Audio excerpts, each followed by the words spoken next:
Let's see. Phone is silent. Bladder is mostly empty. Okay. We sound all right. I moved that mic up a little bit. That's why I'm asking again. Yeah, you're dropping in and out, but yeah. Well, I'm dropping in and out because I moved it a little further away. Let me get it back where No, it I was. meant your internet signal. You're Oh, dropping words. well, It's not terrible, but it's intermittent. dude, it's all I'm going to get out of AT&T. I understand. And after dealing with Comcast this week, I remember why I'm not switching to Comcast. Yeah, no, I So it is understand. what it is. And my neighborhood is scheduled for an upgrade sometime in the next 10 years. Okay. All right. Whenever you get the intro. Count it down.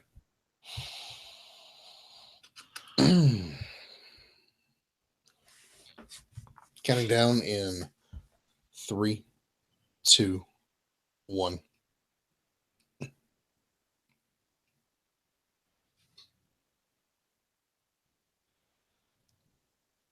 What is up? This is the 6 Month Behind podcast for a week of 3/13/17, where we discuss all the books that came out this week in the Marvel Unlimited app. I'm Pat. And I am Sean. And we are the... Do it again. Bro.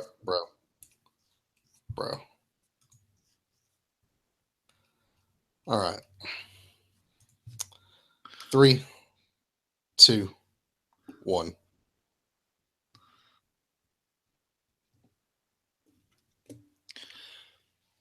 What's up? This is the 6 Month Behind podcast, where we discuss... Do it again. What are you tripping up on? Nothing. I don't even want to talk about it. Okay. 3, 2, 1.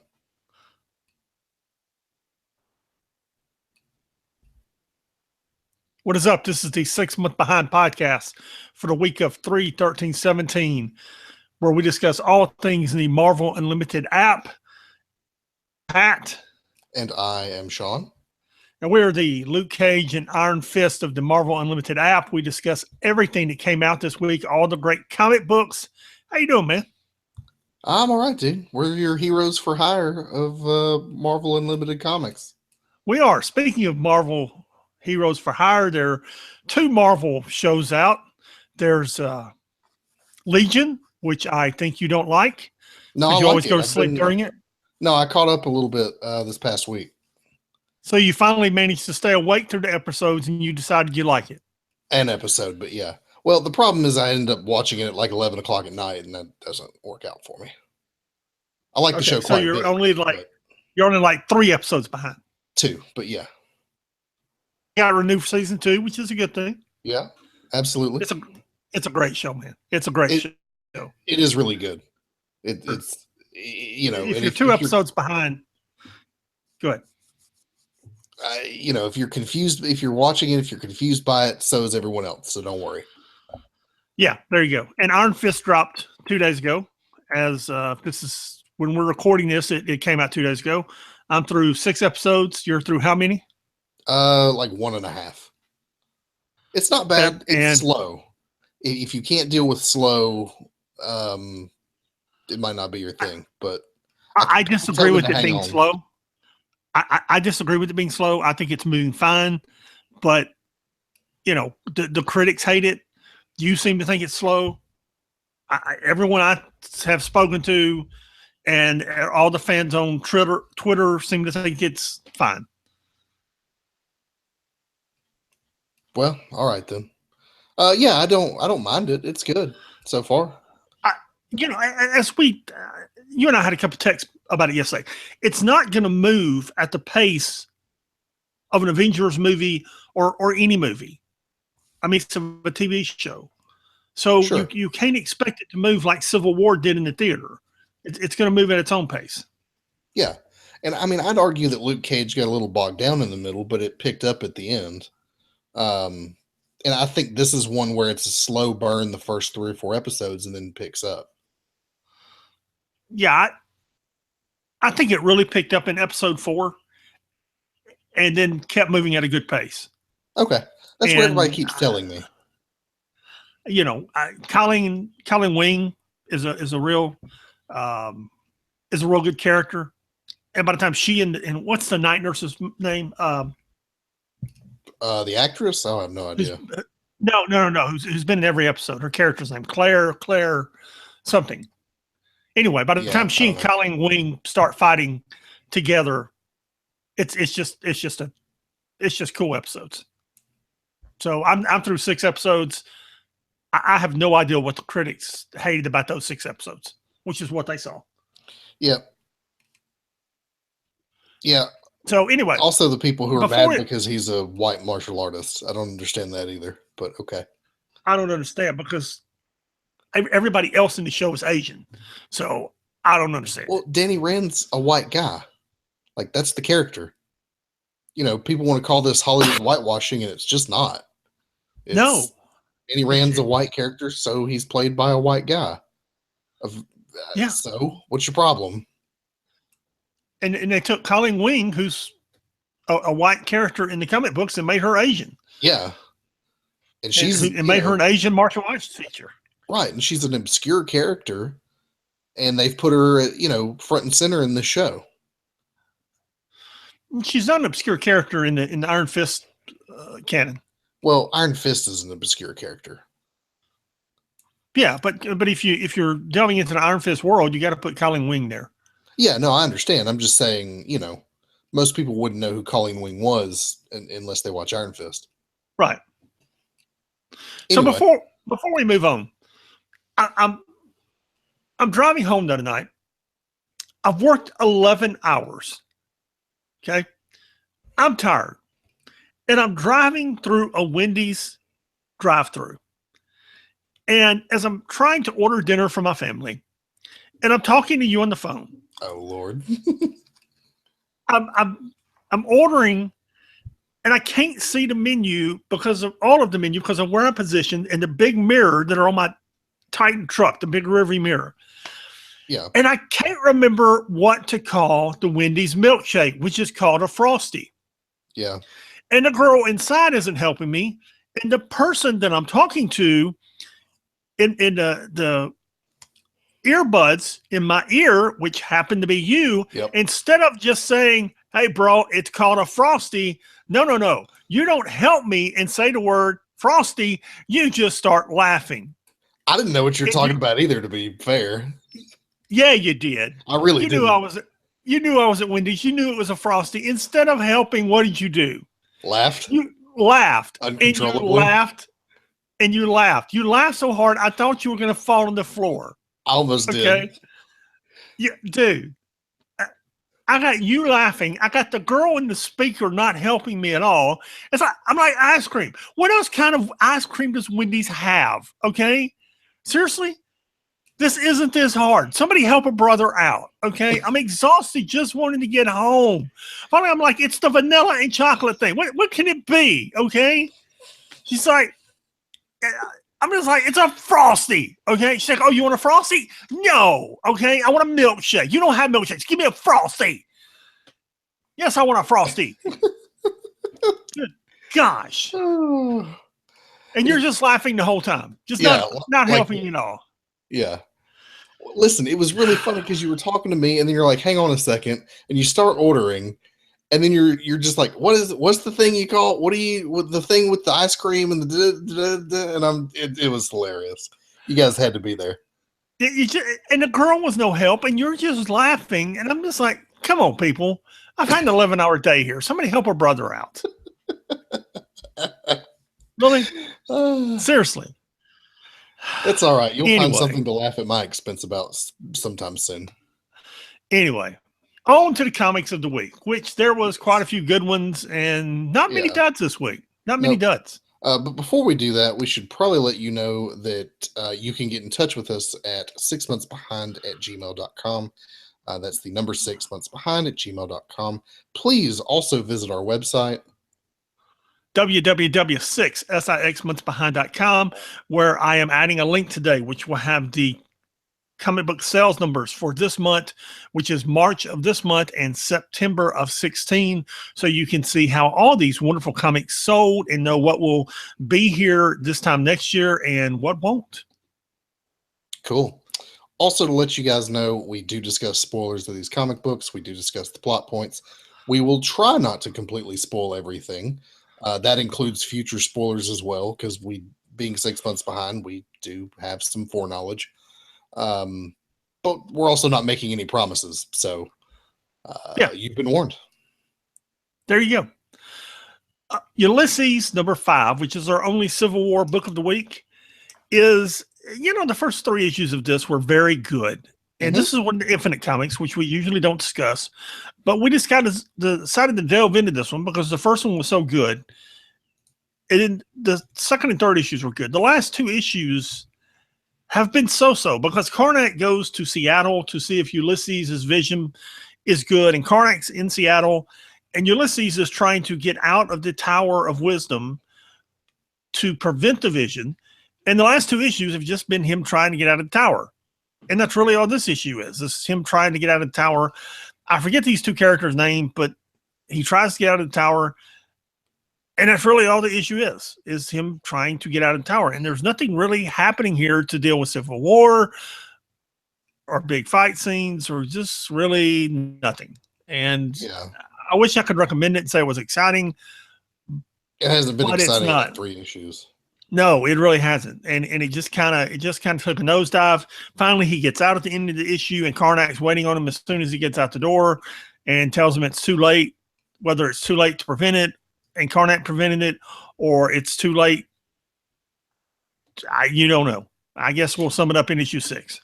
He does have that momentary vision of himself from the future, which is interesting, but I don't know what it means. Yeah, I don't know. Yeah, it was. I mean, these Infinite Comics are short anyway, so it just wasn't. There wasn't a whole lot to do. No, it's something that started strong and has kind of spiraled out of control. Sometimes these books start weak and finish strong. This one has started strong and is finishing weak. Yeah, and I assume there's only about 6 issues. I assume that. Well, moving on to Spider-Man, we got Silk #12, which I thought was pretty good. Can I ask you something? Yeah. What are the 2 characters that are with Silk in the Negative Zone? What are their names? Rafferty and did I miss the fact that they were lovers in the first 11 issues? Yes. Okay, because they have been all along. Yeah, they have. I just missed it. Okay, yep. I just missed it. Okay. Rafferty and Lola, I think. I just completely missed it, man. Yeah, Rafferty and Lola. They're her friends from the Daily Bugle or whatever. Yeah, that she works at. All right, but yeah, they kind of discover, and it's in like issue 4 or 5 where they kind of discover their romance for one another. Flew completely over my head, man. Didn't see it. Didn't pay any attention to it. I mean, there were several panels of them making out on a rooftop, but okay. Completely missed it. That's okay. You couldn't remember Frosty. I don't expect you to remember them. Apparently not. Anyway, we get a quick flashback of Cindy, rather, this is before she's Silk, of Cindy getting ready to go to the bunker. This is a flashback to the past, and she's having a moment with her mom. Flash forward back to present day. They've taken this little gateway thing into the Negative Zone, and they're searching for Cindy's parents. That's the whole point of being in the Negative Zone.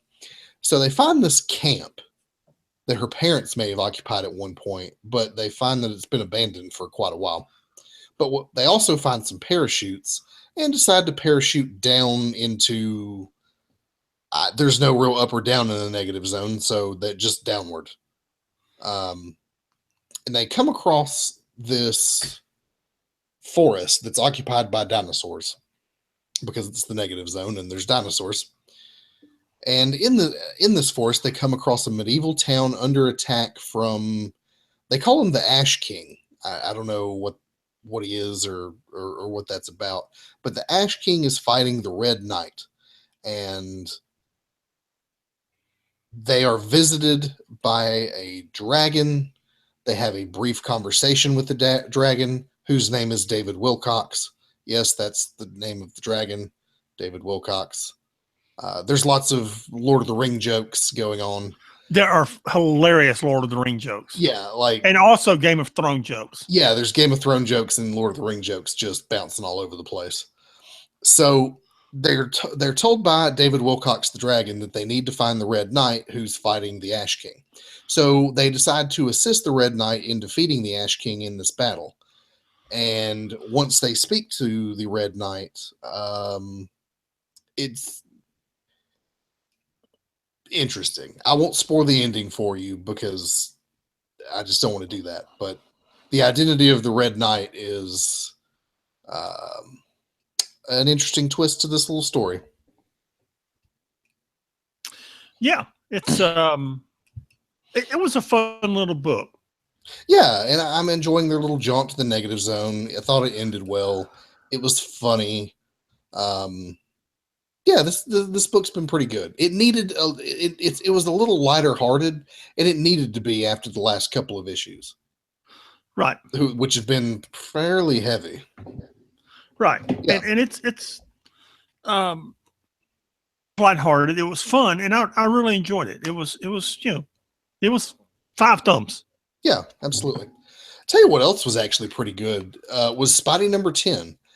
And, I tend to just kind of skim through this book, but I actually read this whole issue because in this issue here, and if you remember, Spidey is the teenage Peter Parker outside of regular continuity. It's almost like a Saturday morning Spider-Man cartoon.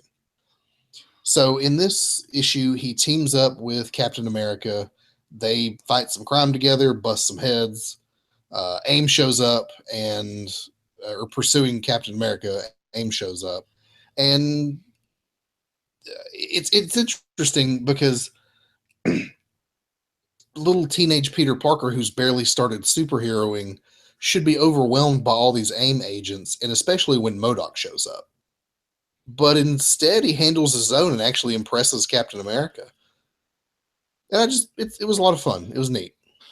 Yeah, and at the end, you realize that Captain America is talking to Phil Coulson, and this is once again a tryout for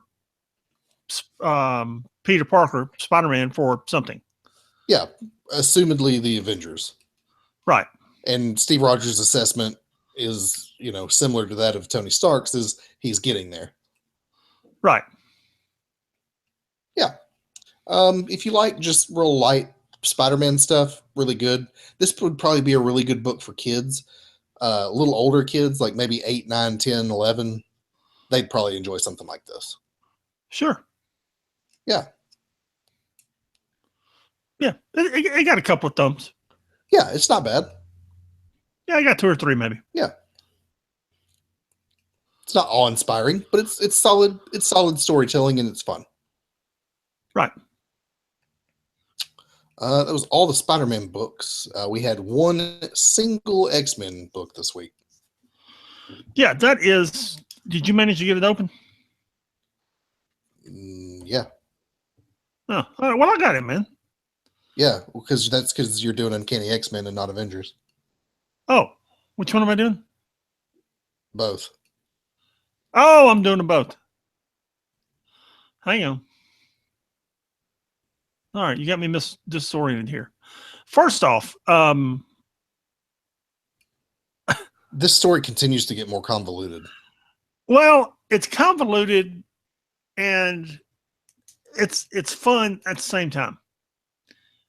This is Greg Land, and he actually didn't do that cover. I thought he did the cover. No, he did do the cover. He and Nolan Woodward did the cover. It's a great cover with Magneto sitting on the throne of the Hellfire Club as the White King. And Magneto has become the White King of the Hellfire Club, which is pretty cool. So real quick. Secondly, go ahead. Well, I was just going to say, explain to me what exactly the Hellfire Club is and what they do. The Hellfire Club has been around for hundreds of years, and it's simply one of those clubs or organizations that is the power behind the throne of businesses and organizations and money in the world controlling things. Okay. In this case, it's mutants running things. Right. Okay, cool. Yeah, that's what they do. Secondly, this whole story is just an excuse for Greg Land to draw women in corsets. Yeah, pretty much. Just pretty much. Okay, that's what this is. It's not a bad story. It's a good story, but it's an excuse for Greg Land to draw women in corsets. Yeah, and I always enjoy Greg Land's X-Men art, but there's a lot of lacing and corsets going on. Yes. That's In fact, there's one panel where the perspective shot is from the bust of another woman.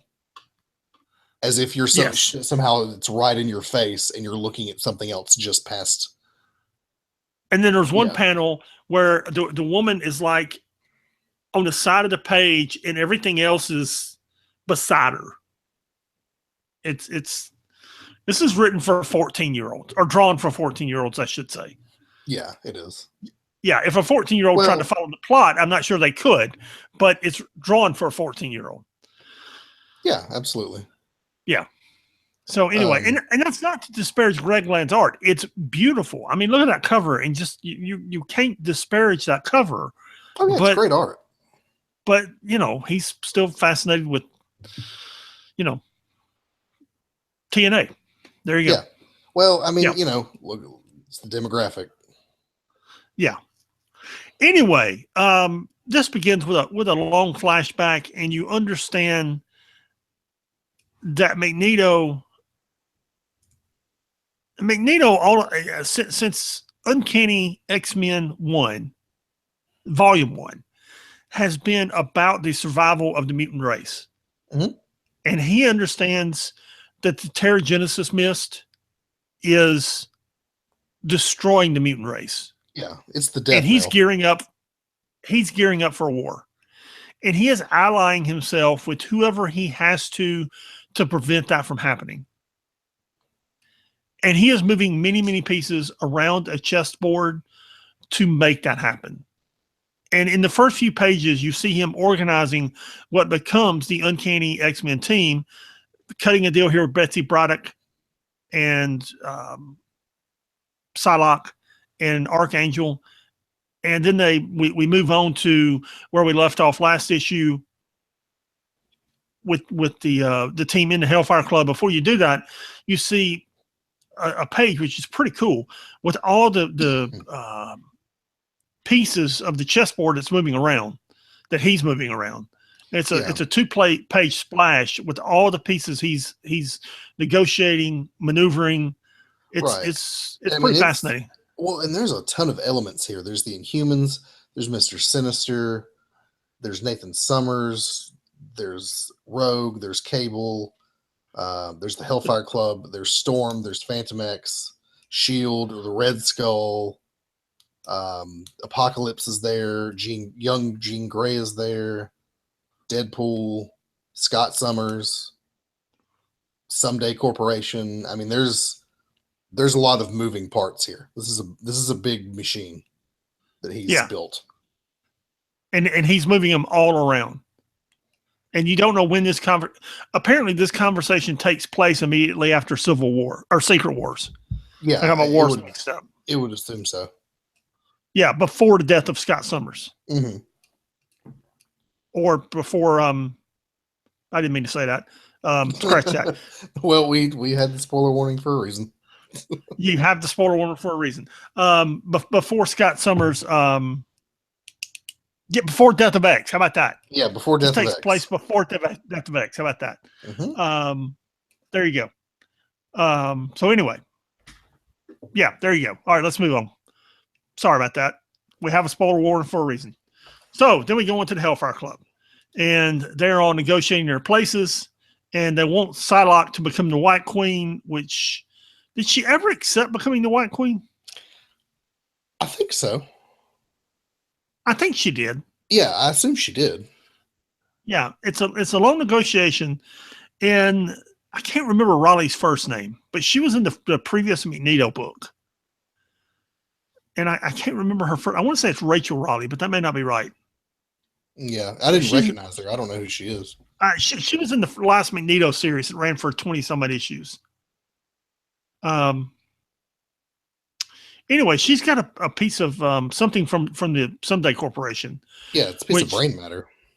Yeah, which leads them to a oil rig out in the ocean where the Uncanny team goes, and they get attacked by some mutants, and that leads to a fight, which leads to another flashback with Miss Raleigh and Magneto making their first entrance into the Hellfire Club, and there you go. Which leads us to the next issue. It's not bad. I don't think you're high on it. It's okay. It's convoluted, and that gets old and confusing, especially when you're reading issue to issue.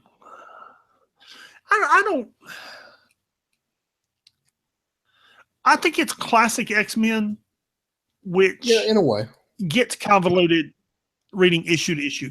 You should have tried and read Claremont stuff in the early days when it was coming out every 2 months. That was complicated and convoluted. Yeah. Okay, that's what was hard. I mean, that you know, one big chunk now on Unlimited. Thanks. I mean, that stuff, you know, that stuff was complicated and coming out every 2 months. And literally an issue would come out, and I would have to go back and read the previous issues to figure out what was happening in that issue. Yeah. I mean, dude, that stuff was complicated. Yeah. Particularly once he knew that they weren't going to cancel it, and he had the gig and it wasn't going anywhere. Absolutely. I mean, I had a question regarding Magneto. Yes. Yes. What he's doing is essentially he's issued the idea of diplomacy with the Inhumans altogether, and he's just gearing up for war. And you know, this is a war of survival. In his mind, you can have all the diplomacy you want, but the Terrigen Mist still kills mutants, and that's just something that he can't have and he can't stand for. Do you think he's justified in going to war with the Inhumans? In his mind or overall? No, just overall. Is his cause just?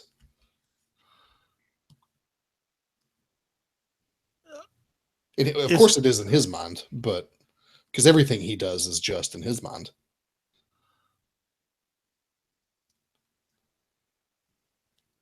He's not. What he's doing is he wants that mist destroyed. Yeah. And he will do whatever he has to do to destroy that mist. And if that means going to war with the Inhumans, then he'll go to war with the Inhumans. Right. And then the Inhumans are going to do whatever they can to protect it because to them it's sacred. Yes. Yeah. And to destroy it would be a form of blasphemy. So is he justified in doing so? Is that what you're asking? Yeah. In this approach that he's taking to this issue, is it justified? Let's put it another way. Would I take his approach? I would, if it were me, I would go to Medusa and say, hey, I know you like that little temple you got there, and it's important to you, but it's killing a race of people. So we got to work something out. And if she said no, then I would regroup and do what Magneto's doing. Okay.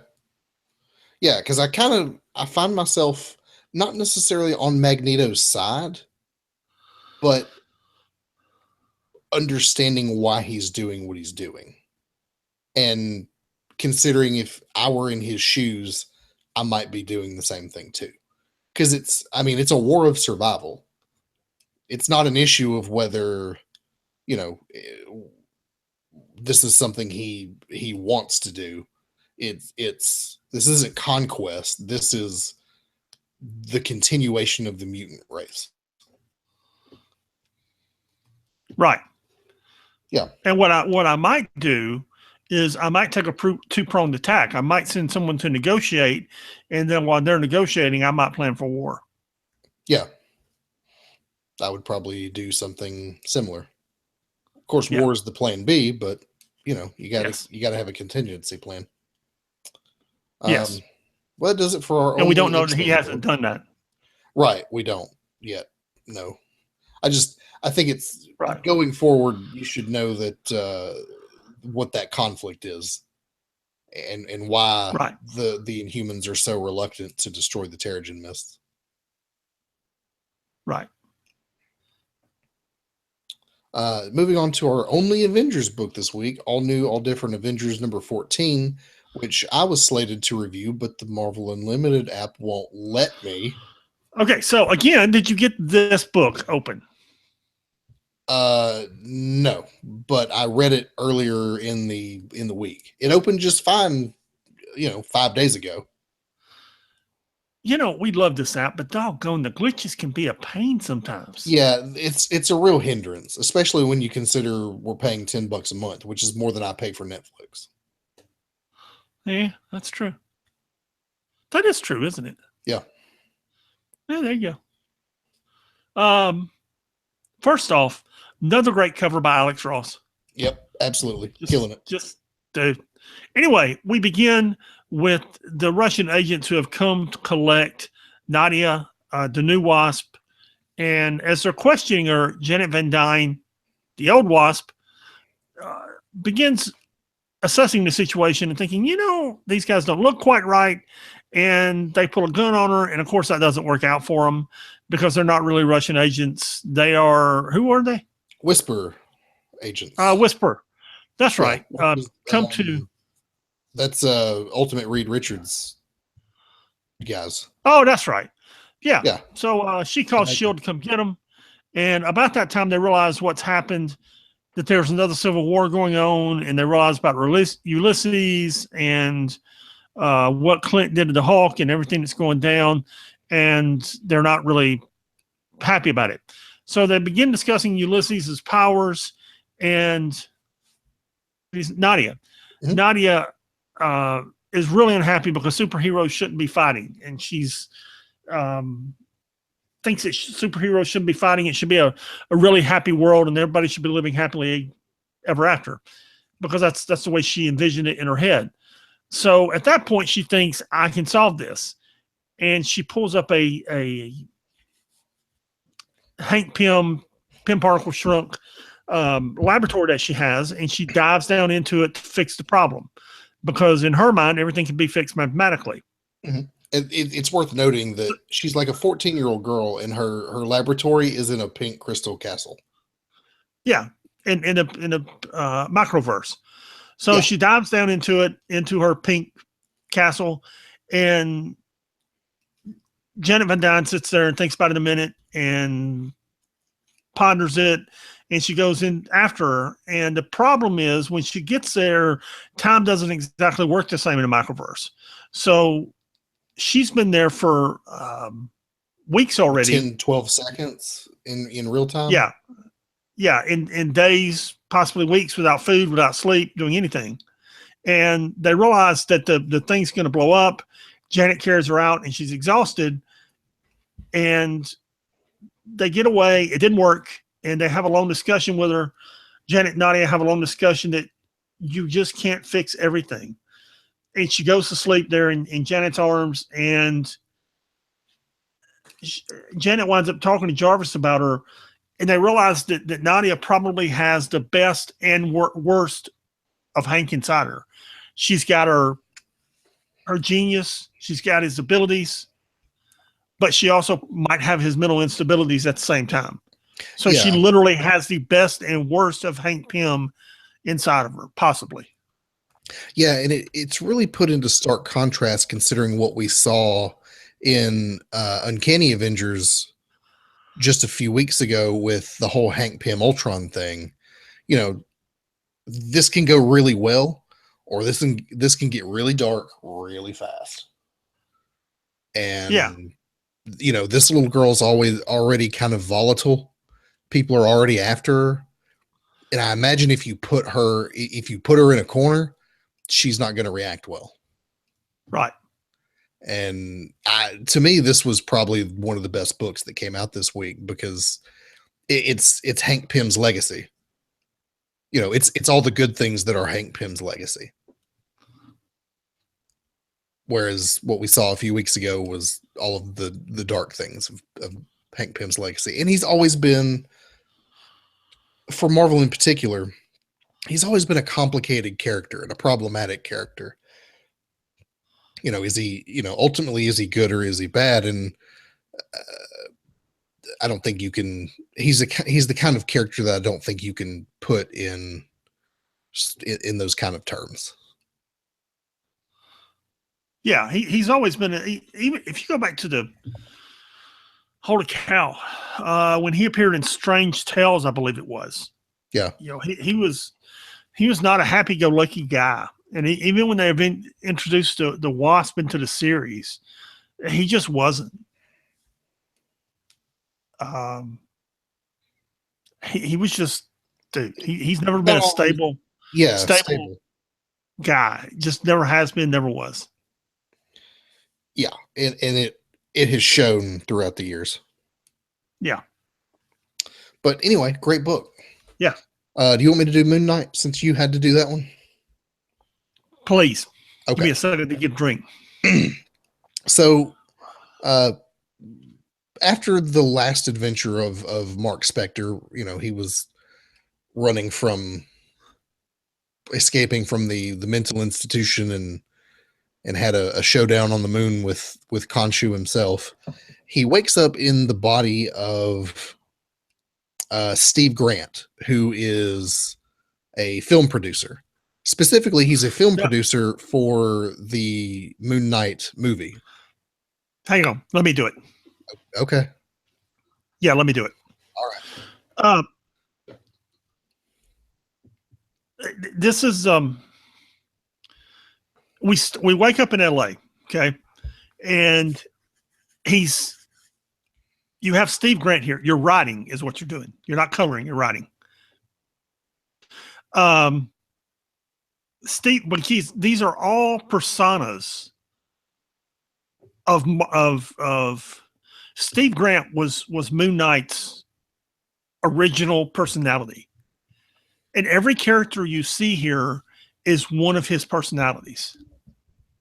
Right. From Steve Grant to Mark Spector to Jake Lockie, the cab driver, they're all one of his personalities. So Steve Grant, is one of his personalities. And that's why they're in the bottom panel on page 6 where it says Steve Grant's too soft, and then Jake Lockie appears driving the cab. Okay. And then Crowley comes out. We saw Crowley die in issue what, 3? 3 or 4. Okay. Crowley comes and says, dude, you're still in the mental hospital. And Jake Lockie is like, what?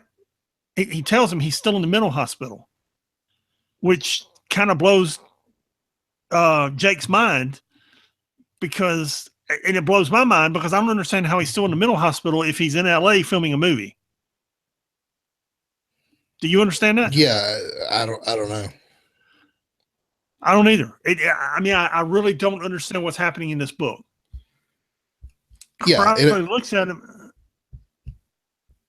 Is I remember see you again. It's kind of like he's jumping in and out of his body. He's becoming these other characters. But they're all him. Right. I mean, they're all people he's become over the years. They're all disguises he's used to accomplish what he needed to. Right. So yeah, I'm not sure where they're going with it or what it all means, but I'm along for the ride. But now I see you failed, and you're right back where you started, aren't you? And I'm lost. See, he's saying he gave up their soul so they could escape, but then he says you're in the hospital right now. So if they escaped, how are they still in the hospital? All of this is an illusion, and he's still in the hospital. But he said he gave up his soul so they could escape.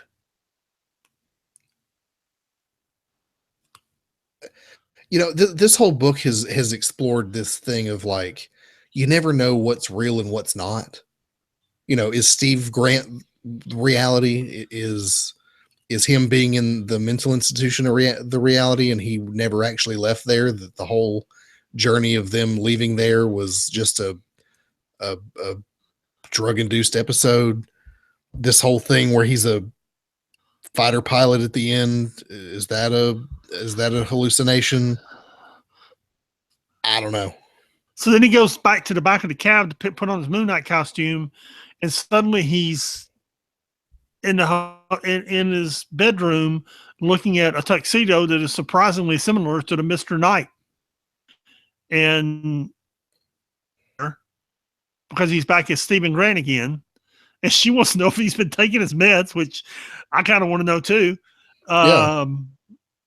You know, then he's at the ball at the mental hospital, and he wants to know whose idea it was having it at the mental hospital, and he does. And we got to we're beating the crap out of him in issues 1 and 2. Except they're waiters at this party now. Yeah, they're waiters. Yeah, if this all sounds very confusing, it is. Yeah, and he walks into the bathroom, and suddenly he's a fighter pilot, and the Moon Knight Patrol is going to fight some aliens. And dude, he is completely around the bend. And I don't, because these are all personas. The Jake Lockie, the Stephen Grant are all mental who he is, and I don't understand what's happening, man. I don't. I don't think we're meant to. We're meant to be confused. It's like the first episode of Legion. You have no idea what the heck's going on, and that's how it's supposed to be. It'll keep you coming back to the next issue. And I'm sure eventually we'll start getting answers of some kind, or maybe we won't at all, and we're just along for the ride. I guess, man. You know, I know I'm enjoying it. Yeah, it's really good. The art's good. The writing's good. This is probably the best Moon Knight's been in a while. Yeah. Since he was flipping back and forth between being Captain America, Wolverine, and who was it? Oh, I don't even remember. Somebody. Yeah, someone. I think I got that muted before the sneeze came out. I hope I did. You did. Okay, good.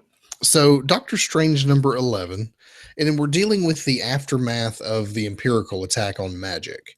So they were able to defeat the Empirical, but the Empirical were also able to destroy pretty much all of the magic in the world.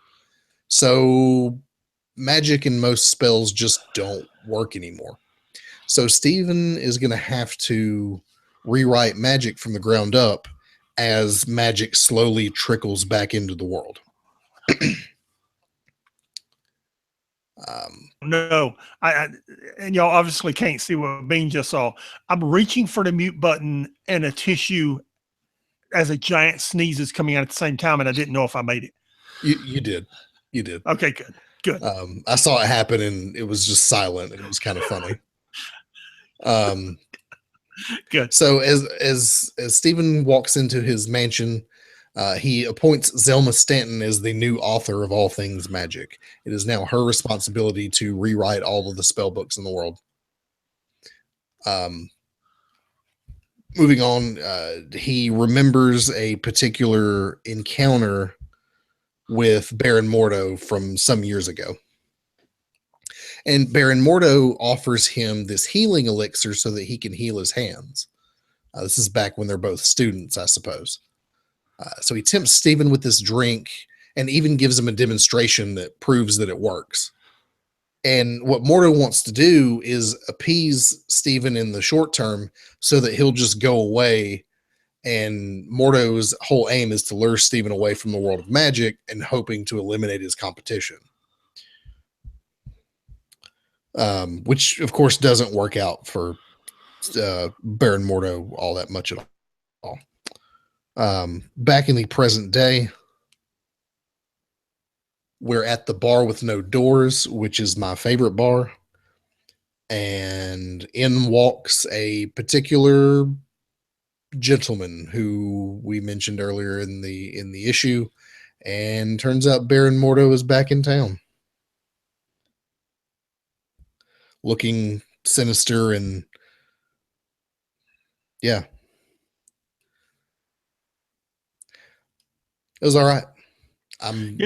You skipped over my favorite part of this book, which is as he's discussing magic being dead, storm magic, he's walking around and there's this bug on this lady's head. A magic bug. And a magic bug. And he says, in the old days, this thing would have been scared of me and would have just run away. And it wasn't scared of him. He realizes it doesn't belong there, so he tries to fight it. And walking into his house, and he's got like a cut over his head and maybe a black eye or something. Yeah, he gets beat up by this bug that normally he could have just taken with. Right. He could have scared it away with a look. His house, grabs a magic baseball bat covered in barbed wire. His librarian, they have a few words and walks back out. Goes up to the lady who thinks he's crazy and smashes the bug with the baseball bat. Turns around and leaves, which I thought was pretty funny. Yeah, it was cute. I thought it was good, man. I thought it was interesting. I'm done with this empirical story. We've been on it for 12 issues. Let's move on. I'm glad Baron Mordo's back because it means Doctor Strange will do something different next issue. I enjoyed it, man. Yeah, it was okay. Well, there were two things I enjoyed about it. Number one, I enjoyed seeing Doctor Strange vulnerable and having to figure out how to regain his powers. Number two, you saw the world in black and white because there was no magic. Mm-hmm. And then where there was magic, it was colored. It was a very interesting art style, or, well, it should say color style. And that the where there was magic, there was color around. Like the bug that was on that lady's head was in color, and everything else was black and white. And there was like little spots of color in the few magic that was there. And then but everything else was in black and white, which I thought was a good piece of storytelling through the use of color in the book. Yeah, I agree. So I enjoyed it. Yeah. Yeah, it's been good. Yeah.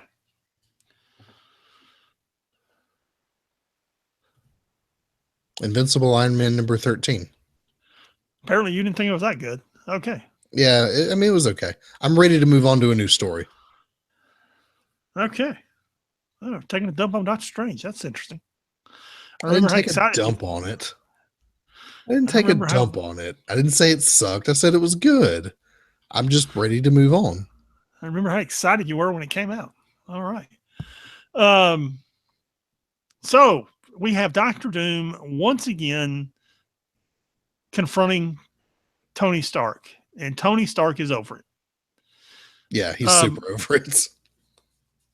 Yeah, in the first panel, the first page, how hard it is to draw that panel with the arm pointing at someone and the finger pointing at them. And to get the perspective right, yeah, it's difficult. That's really difficult. To get that depth. Yeah, and Alex Maleev kills it. Yeah, with the one fist behind and the other arm coming at you with the finger pointed at you. That's really hard to do. Alex Maleev totally got it right. So actually, it's Mike Deodato. Alex Maleev's not. Alex Maleev's doing the other Iron Man book. it's dude, it's totally hard to get that panel right. Anyway, so Doctor Doom's back, and he feels Tony Stark is having a meltdown, which he is. Breakdown, and Doctor Doom's here to help him with it. So he takes Tony over to Cambridge and takes him to Dr. What's her name? Amara. He takes him to Amara. And as I was reading this, and maybe let me get your input here. I was trying to decide if this was good for Tony or if it was a form of torture by Dr. Doom, because she is totally over him and she absolutely hates his guts. Yeah, but he needed the closure. He needed he needed it to be over so that he can focus, which is what Dr. Doom wants him to do. I don't know, man. I thought it was pretty cruel. I mean, it is in a way, but he needs to he needs this off his plate so that he can focus on what he really needs to do. So anyway, she just says, "Hey, I'm over you, and I don't want to see you. Don't want to know you. Get out of my life." Yeah. Typically, if you fake your own death, your girlfriend doesn't respond real well. Yeah. And so Tony goes home and starts reminiscing on things, and he starts reminiscing on Rhodey and that he and Rhodey had together, and the times that Rhodey saved him, and realizes in his lab again, but this time Tony's ready for him and catches him in a force field that Doom can't escape from. And now they're going to have a conversation. Yep. About why. There you go. Victor Von Doom has inserted himself into Tony Stark's life like this. Yep. Which I'm interested to find out, because I don't understand either. I don't either. I don't know why either. Yeah, knowing what's coming, I'm really interested. Yeah. Anyway, good book. Yeah, it's a very good book. Yeah. Both Iron Man books have been pretty good. I have to say the international one kind of went off the rails last issue, but I'm sure it'll be back. Yeah, maybe. Squadron Supreme number 11. So in the last issue, they decided they're going to go get the time machine from the Baxter building that used to belong to Reed Richards. Do you remember why they were going to do that? They weren't Power Woman. Yeah, that's Power Woman was because she was going to go get the Submariner to attack the Squadron Supreme to basically distract them so she could do what she wanted to. Right, that's right. So they arrive at the Baxter building, at least Power Woman does. And, being that the Baxter building is the headquarters for Parker Industries now, she runs into Spider-Man. She and is it Mordred? I think. Maybe it's take on I don't know. Spider-Man, and then they're fighting. And Spider-Man's kind of getting his butt kicked. Then the Squadron Supreme shows up, and it's like a weird three-way fight between Power Woman, Spider-Man, and the Squadron Supreme. Because they're not exactly fans, Spider-Man's not exactly a fan of the Squadron Supreme either. So you got this big fight happening.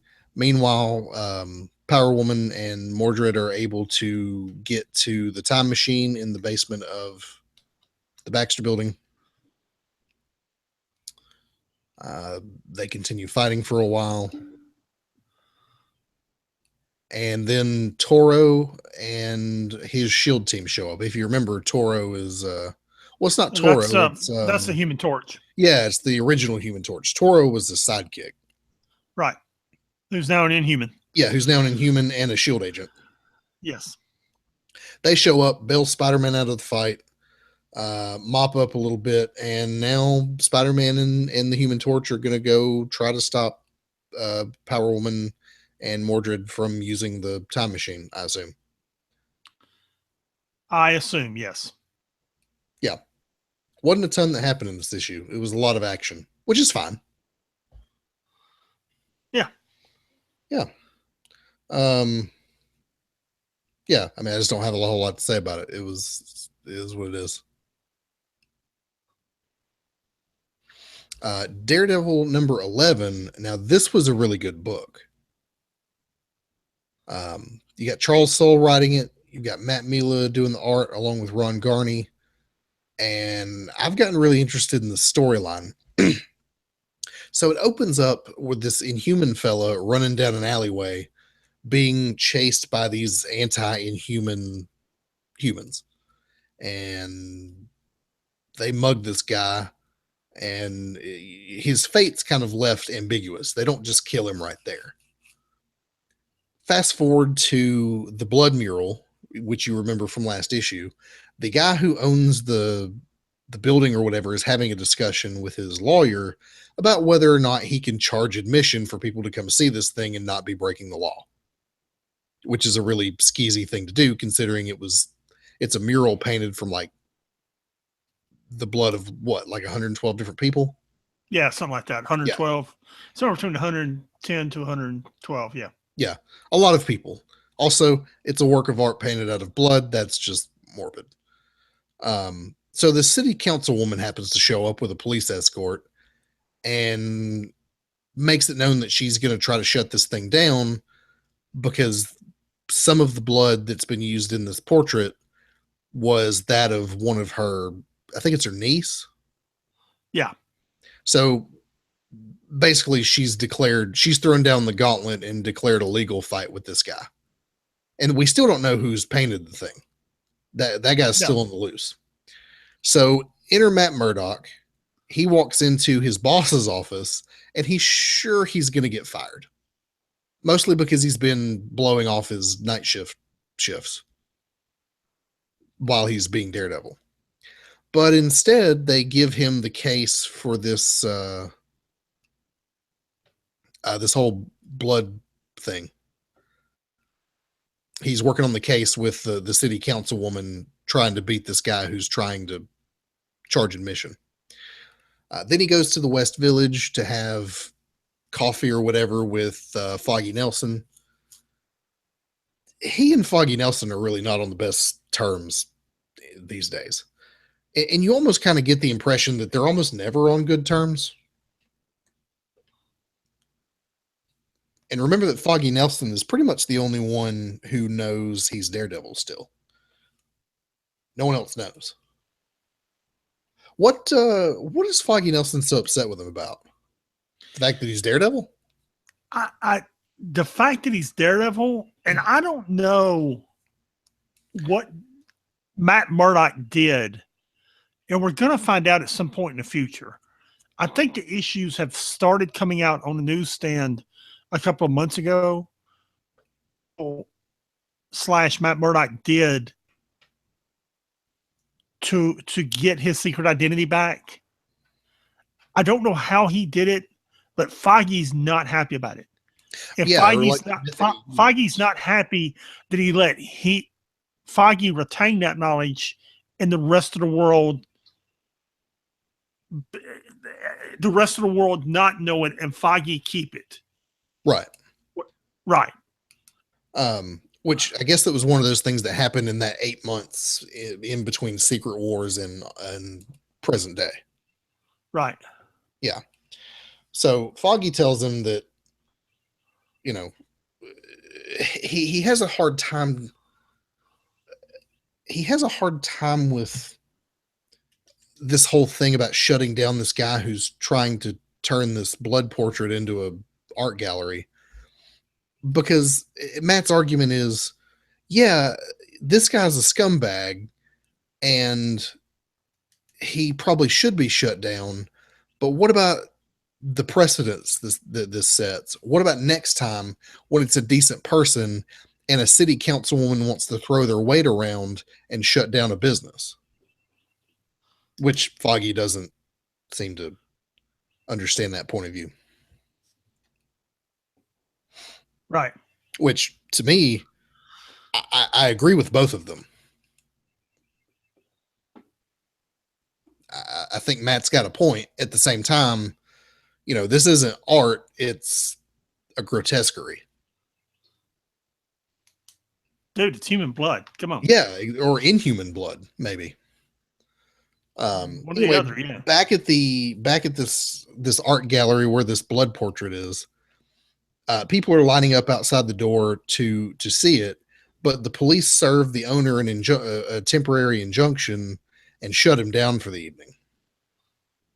So as he's, railing on and on about this, his son walks back into the gallery, and someone has wiped the portrait mostly clean and written another message in place of it. And the message reads, "You're only as good as your last performance," and gives an address of 1602 East 171st Street. Now, Matt and what's his name? He's Blind Spot, but I forget his Blind Spot. I don't remember his real name. Yeah, his civilian name. They show up at what's now a crime scene.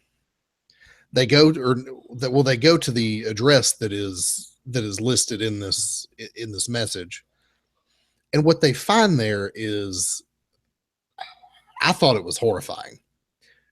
So remember the Inhuman guy from the beginning that was getting beat up in an alleyway? Right.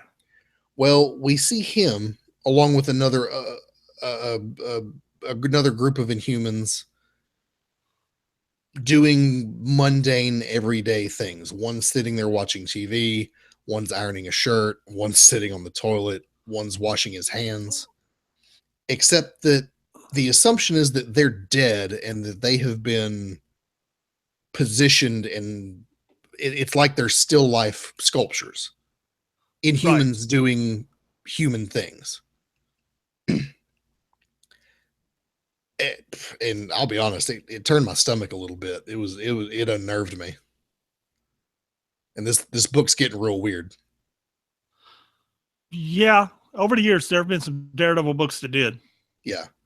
So Matt Murdock, being Daredevil, thinks that he starts hearing things, and he thinks that perhaps the culprit is still around, not because criminals come back to the scene of the crime, but because this man doesn't think of himself as a criminal. He thinks of himself as an artist, and this is a performance.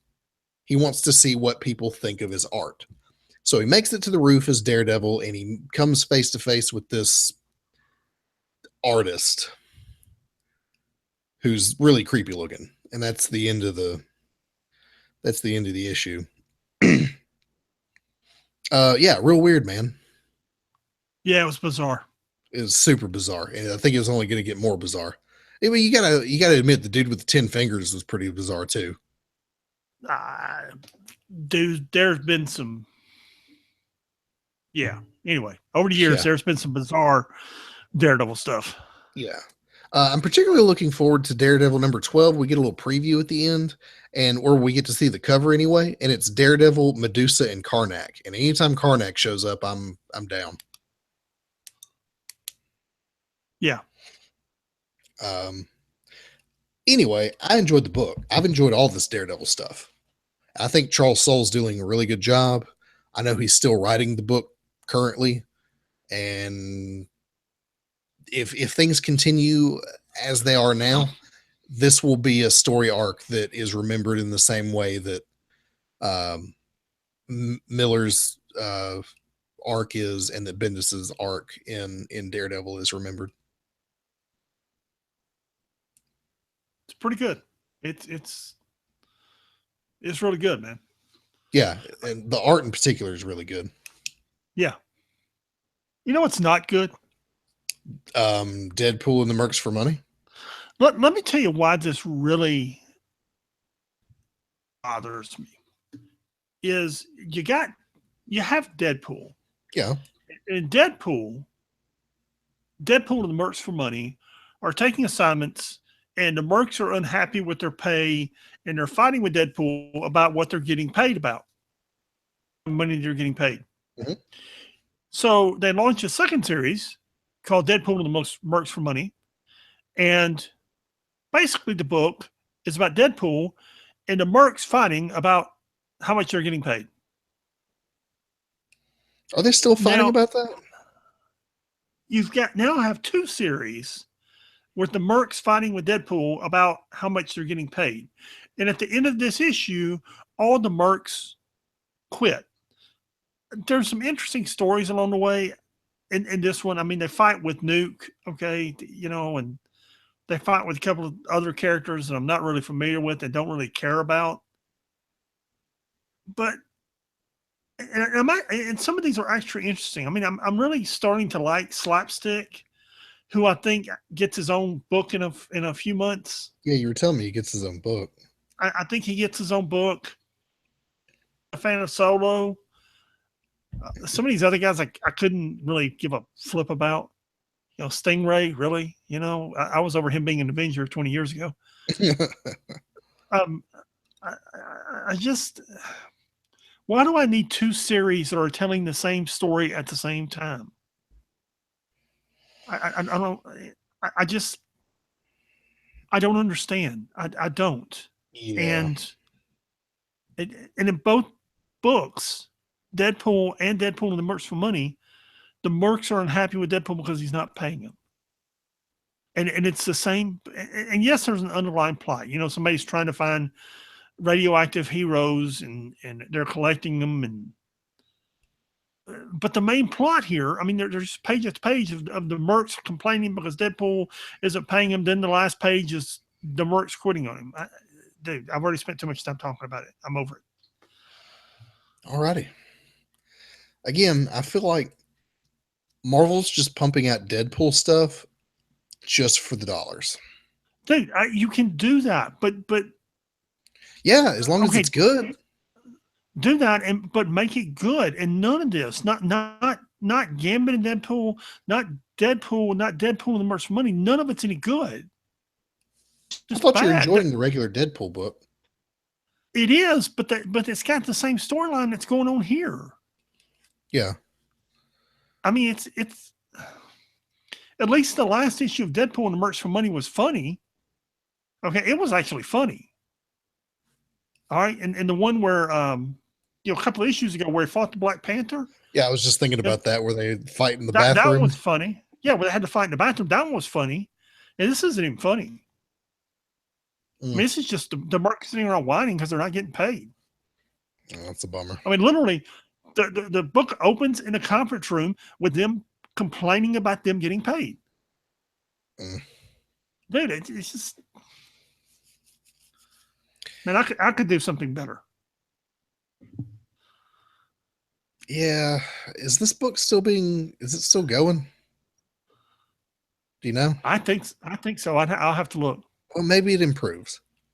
I'll have to look at this month's sales figures. March's sales figures. If you had February, which is probably the last one down. If you had to guess, or if you had to choose, which is worse, Deadpool and the Mercs for Money or Drax? Drax. Okay. This month's issues. Okay. Just what came out this month. Oh, Drax by far. Oh yeah, Drax was bad. I remember the purple chickens. Dude. That was a train wreck. Yeah, I even skimmed the issue and I was like, oh gosh, this is bad. That issue, it just may possibly be the worst singular issue of a comic book I have read in a decade. Ooh, that's strong. Really. I mean, I'm not even going to start. Yeah. Anyway, moving on to greener pastures, we move from the Marvel Universe to the Star Wars universe with Poe Dameron number 6. So Poe Dameron have gone to this prison planet to get some information from a Hutt regarding the location of Lor San Tekka. The problem is Agent Terex, who's Poe Dameron's rival from the First Order, is also chasing down Lor San Tekka and has also come to this prison planet looking for the same information from the same Hutt. So the Hutt comes up with an idea, like they do, thinking he's clever. Whoever wins a fight with all of the inhabitants of this prison planet, he will give the information to in exchange for escaping the prison.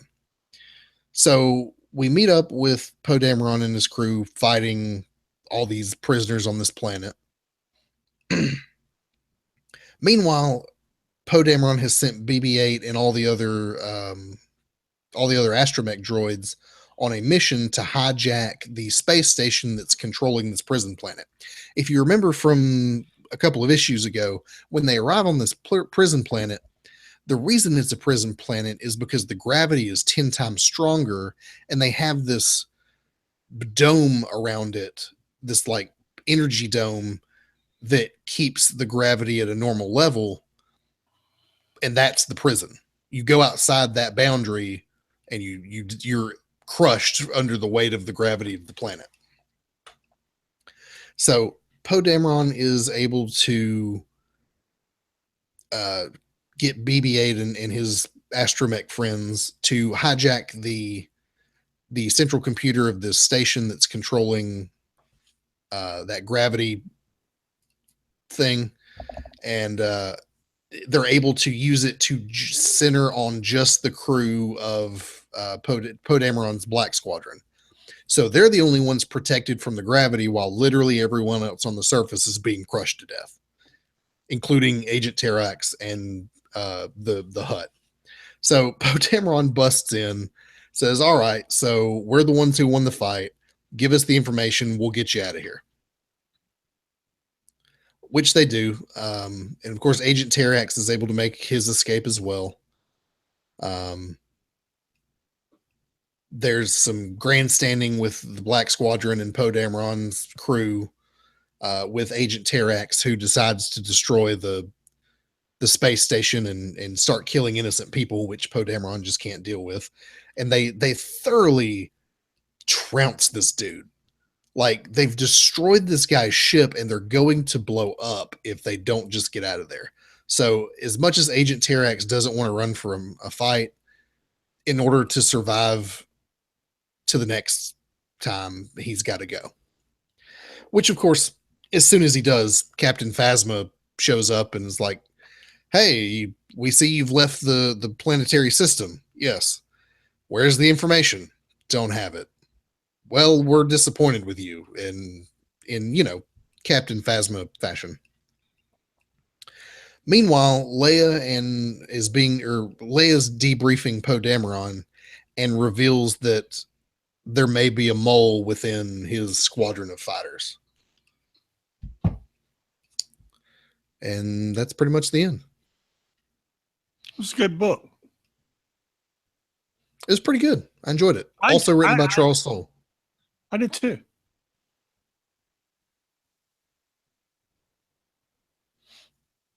I'm caught up on Poe Dameron and I actually did enjoy it.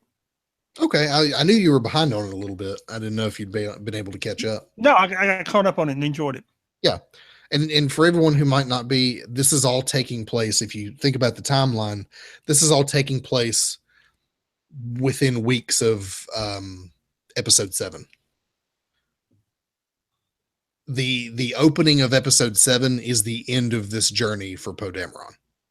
He finds Lord San Tekka and the information he's looking for, which is the location of Luke Skywalker. Yeah, solid stuff, man. They're really killing it with the Star Wars stuff, and I'm really looking forward. Since they canceled the original Darth Vader series, I was really looking forward to them doing something else.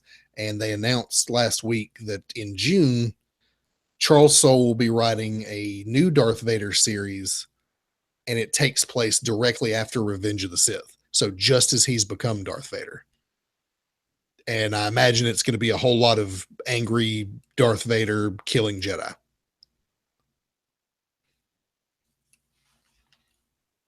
Should be good. With Salvador LaRocca coming back to do the art. Who's doing the art in the current Darth Vader book. So what was your favorite book this week? Silk number 12. Really? Yeah, I enjoyed it a lot. Okay. What sold it for you? Probably the comedy. Okay. Yeah, it was really funny. It was very good. It was different because I've never seen the negative zone interpreted in that manner. Mm-hmm. Matter of fact, I think it's an incorrect interpretation of the negative zone, but it was good. The negative zone is one of those places that can kind of be whatever you need it to be.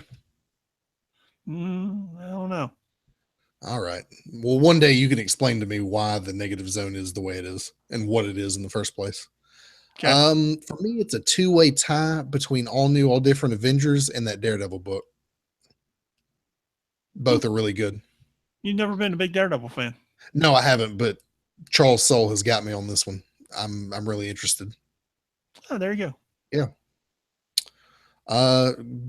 You've got the classic read this week.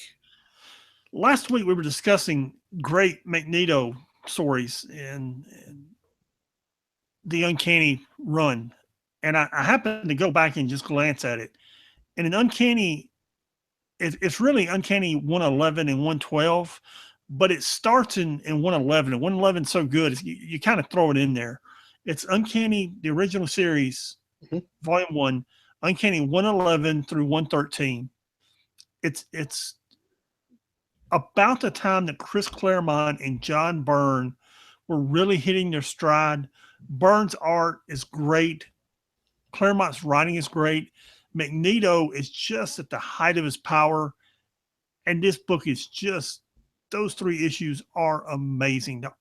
Byrne's art is great. The color's great. All the characters are good. It's a great story. It's really a 2-issue arc, but throw 111 in there just because it's so good. And those books that's 3 great reads. Cool. When do those come out, you said? It's Uncanny 111 through 113 probably came out about 79 or 80. Okay.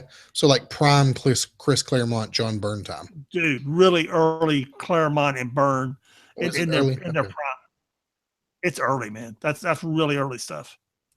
When the stuff was still being published bi-monthly. Oh, wow. Okay. Cool. Well, if you want to get in touch with us, you can hit us up at 6monthsbehind@gmail.com. That's the number 6monthsbehind@gmail.com. Please visit our website at www.6monthsbehind.com. And do you have any wisdom for us this week? Before we leave, Mahatma Gandhi once said that you must not lose faith in humanity. Humanity is an ocean. If a few drops of the ocean are dirty, the ocean does not become dirty. Something to think about on your way through the week. That's all for this week. Cool. See you guys next time.